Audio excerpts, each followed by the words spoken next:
What if the white-knuckled, sweat-on-the-brow method of forcing yourself to practice is actually the fastest way to guarantee you will never truly master a skill? Welcome to the debate. We have all seen that movie montage, haven't we? I mean, the solitary genius grinding away at a piano or just staring at lines of code until their eyes blur. Oh, absolutely. We've been culturally conditioned to believe that if a learning process doesn't feel like a miserable, heavy burden, well, you simply aren't taking it seriously. Exactly. And that image of sheer suffering endurance is precisely what we are tearing down today. Because over our last few discussions in this series on authentic controllability, we've been building a framework of how humans actually achieve mastery over a skill. Right. We started in the first discussion by defining reliability as variation control. Meaning, if I want to play a C chord on the piano, I need to know my fingers will hit the right keys every single time. Right, rather than just randomly mashing the keyboard and hoping for the best. Exactly. And then we established that practice is what makes that physical or mental structure reliable. Then, obviously, we saw how meaning makes that reliable structure uniquely yours.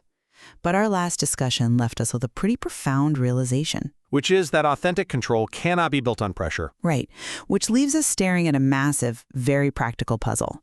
If authentic control relies on practice, because, you simply must repeat an action to master it, but that practice cannot be fueled by pressure or coercion or external force. What actually keeps practice alive? Exactly.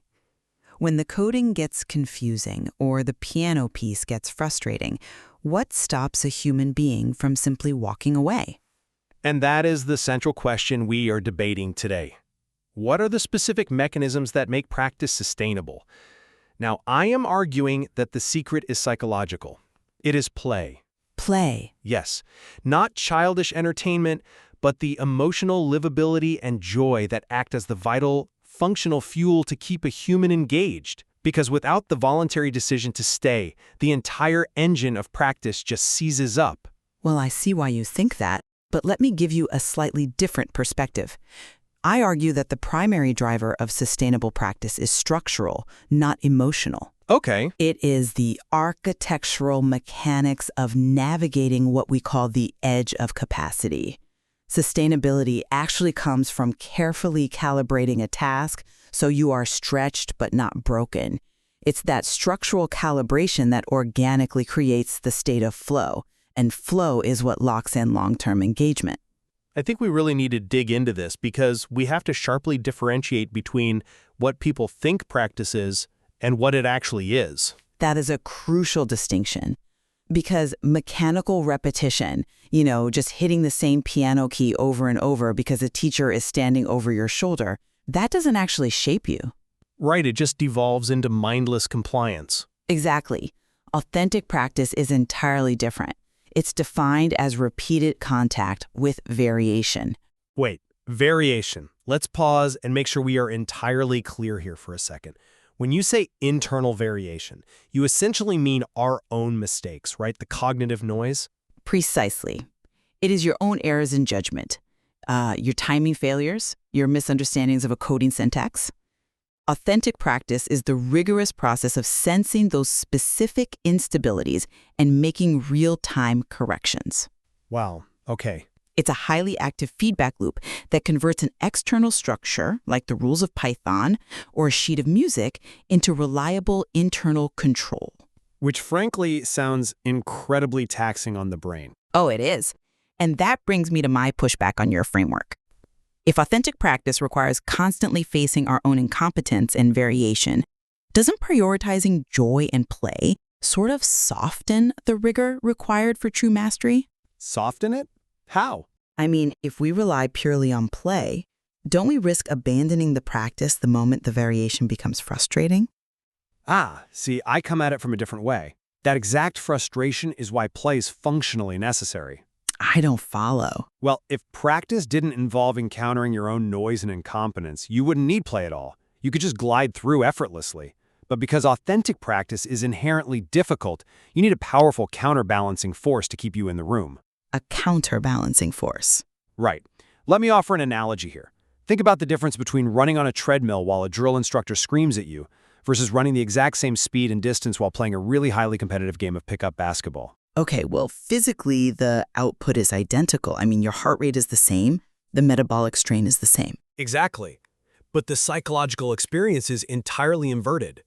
The screaming coach is pressure. It forces short-term compliance. Right? You might survive the treadmill for a month, but burnout is absolutely inevitable because the pressure damages your internal vitality. The basketball game, however, is play. The play masks the exertion.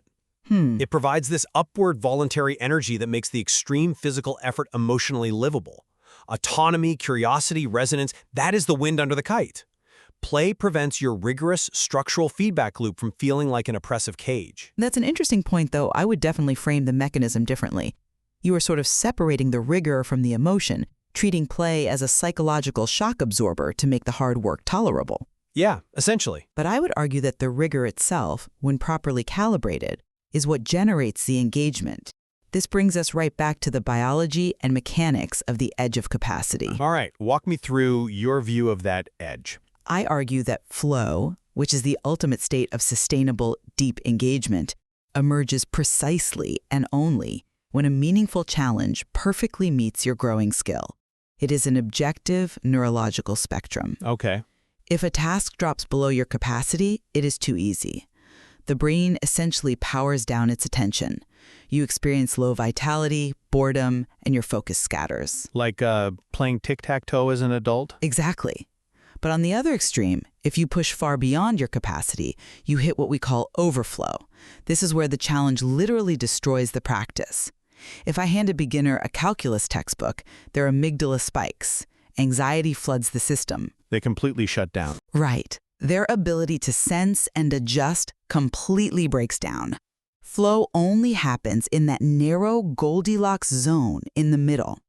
It is highly structured attention where your skill is stretched but not broken. So it's just about finding that sweet spot. Exactly. The brain releases dopamine as you achieve micro goals, right at that boundary. So, the root of sustainability isn't some abstract feeling of play, it is this structural calibration. If you calibrate the challenge correctly, avoiding boredom and overflow, the human brain will naturally lock in. I'm sorry, but I just don't buy that. Let me tell you why.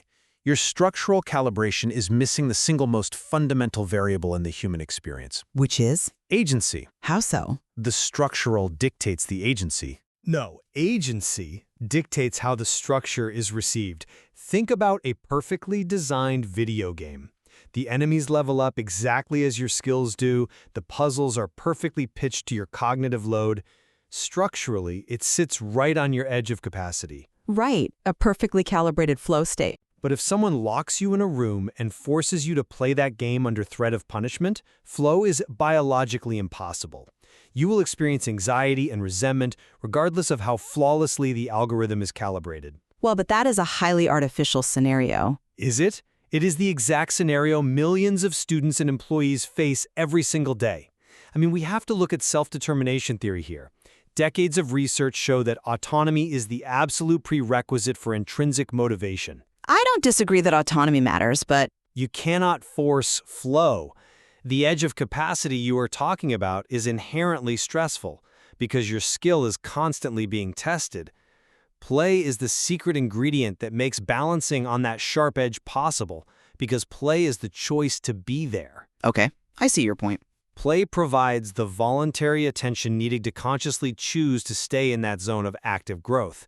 Without autonomy, being held at the edge of your capacity isn't flow, it's torture. I am still not convinced by that line of reasoning because it ignores how modern, highly effective practice environments actually function without relying on a vague sense of playfulness. Okay, give me an example.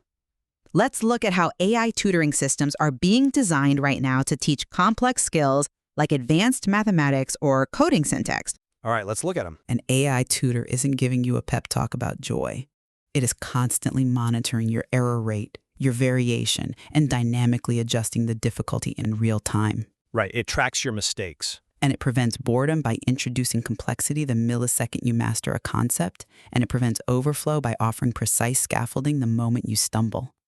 The AI provides sustainable challenge structurally.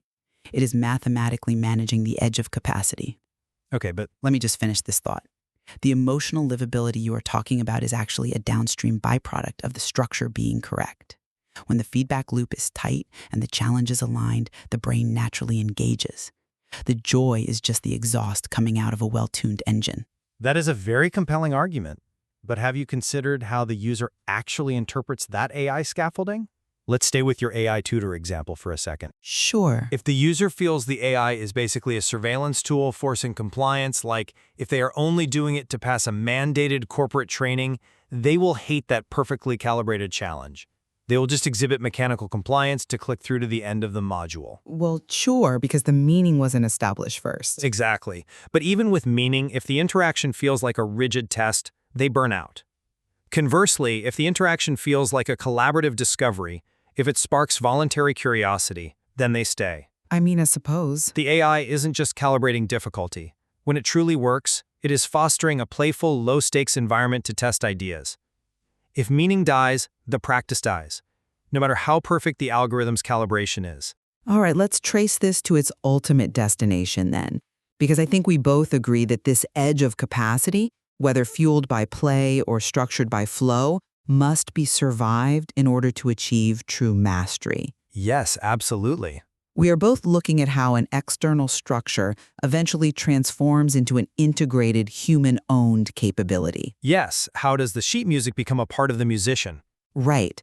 And I maintain that when practice shapes the self, it happens primarily because the flow state forces active, real-time sensing and correction. When you are deep in flow while coding, you aren't just reciting syntax anymore. You're kind of living it. Exactly. The structural demands of the flow state force your neural pathways to literally rewire themselves, to integrate the variation. The repeated action, structurally maintained at the edge, physically shapes the self. The external structure becomes a human-owned capability through the mechanics of repetition and feedback. See, I agree entirely on the destination. The rewiring is real, but the journey you are describing is missing its vital protective mechanism. Which is? A capability only becomes truly human-owned when an individual can repeat and revise activities without losing their original meaning. This is where the whole architecture we've been discussing across this entire series really comes together. The transition from an initial idea to a permanent capability? Yes, we can map this transformation perfectly through a sequence. It is an organic journey of discovery. Think about how anyone actually learns a deep skill. It always starts with meaning. Okay. Meaning gives us the underlying reason to begin in the first place. It is that initial spark of resonance. I want to build this app. I want to play this song. But meaning alone isn't enough to sustain the grind of actual practice on a Tuesday morning when you are exhausted. Exactly. So what happens next? You have to make the active decision to show up. That is voluntary attention. You choose to engage. But you won't keep choosing to engage if the process is miserable. Which is where your concept of play enters the picture. Right. Play is the emotional form of practice. It makes staying in the room emotionally livable. It acts as a shield, protecting the human from turning the practice into coercion.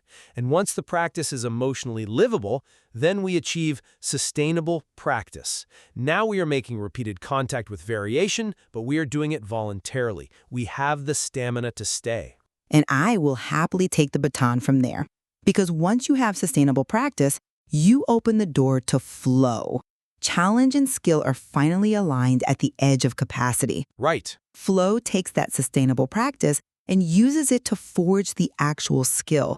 And ultimately, that flow state is what helps meaningful practice become a completely integrated human-owned capability. It really is a beautiful progression when it works. It is. But notice that flow is the actual forge where the capability is shaped. Play might get you into the room, and play might keep you from leaving, but flow does the heavy lifting. When you are in flow, you are actively reducing meaningless variation. Well, Just to finish, it is a highly active structural state. I don't dispute that meaning is the starting point and play is a helpful catalyst, but the transition from an external demand to an internal capability is fundamentally a structural transformation of the brain. look, I don't deny the structural rewiring, But look closely at the definition of ownership we are using here. Ownership only grows when individuals can practice without losing the meaning. If you force the rewiring through sheer pressure or even perfectly calibrated AI pressure, you might get a mechanical capability, but you lose the meaning entirely. Give me a tangible example of that. You see this all the time with prodigy musicians. A child is pushed relentlessly by their parents to master the violin. They are kept right at the edge of their capacity for 10 years. Okay. And they develop incredible skill. They have the structural capability, yes. They can play a complex concerto flawlessly. But the moment they turn 18 and move out of the house, they put the violin in its case, shove it under the bed, and never play it again. Because the external pressure was removed? Because it isn't human-owned. The meaning was completely destroyed by years of pressure. They have the neural wiring, sure, but they lack the psychological ownership. Play is the continuation mechanism that carries the meaning all the way through the sequence, protecting it from the immense stress of the edge of capacity until the capability is fully, internally integrated. That is a fascinating example, though. I would actually diagnose the prodigy's failure differently. Oh, really? How? The prodigy who quits didn't achieve true sustainable flow. They were likely kept in a persistent state of overflow. They were constantly pushed beyond their autonomous capacity by external demands, living in a perpetual state of high anxiety. That is a failure of structural calibration just as much as a failure of play. I don't know about that. Well, think about it. If the challenge had been sustainably calibrated, if they hadn't been pushed into an overflow state where anxiety destroys the capacity to sense and adjust, the practice wouldn't have collapsed. But the reason they were pushed into overflow in the first place is that external pressure is entirely blind to internal emotional states. Pressure only cares about the output. It only cares if the notes sound right. Play, the act of voluntary staying, is the only mechanism that naturally regulates the edge of capacity. Because play gives you a metric for when the structure is breaking down. Yes, exactly. The moment a task pushes you into overflow, play evaporates. Your anxiety spikes, the emotional livability drops to zero, and you naturally step back.